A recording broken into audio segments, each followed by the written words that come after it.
ചിക്കന്, beef, മീന്, ഓംപ്ലേറ്റ്. ഈ 4 items സാധനത്തിന് ചട്ടിയിൽ വെച്ചിട്ടാണ് അല്ലേ? ഇത് കൊള്ളാം. ഇതിന് 140 രൂപയെന്നാണ്. 140 രൂപയ്ക്ക് നമുക്ക് ഇങ്ങനെ ഒരു സാധനം കിട്ടില്ല, ഉറപ്പല്ലേ? എനിക്ക് ഏറ്റവും ഇഷ്ടപ്പെട്ട ഫുഡാട്ടോ അത്. പൊറാട്ടി കറി ഒഴിക്കുക. ഇത് വല്ലാതൊരു നൊസ്റ്റാൾജിയ ഫീൽ ചെയ്യും അല്ലേ? സത്യം പറയാലോ, ഇങ്ങനെയൊക്കെ ഒരുപാട് കൊതിച്ചിട്ടുണ്ട് ഞങ്ങൾ പൊറാട്ടി കറിയൊക്കെ ഒഴിച്ചിട്ട്. പഠിക്കുന്നത് എത്തിങ്ങാനെ. ഇവരടുത്ത് കറിക്ക് കാശാണോ നിങ്ങൾ? ഇല്ല, കറി ഫ്രീ അല്ലേ? ഓ സന്തോഷം.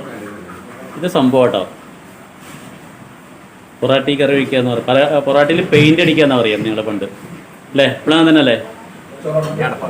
എടപ്പാള്. എൻ്റെ മഞ്ചേരിക്കാരൊരാളും കാണുന്നില്ല കേട്ടോ. വർക്ക് എന്ത് കേൾക്കുന്നു ആണോ? മെഹബിൽ. അടിപൊളി പേര്.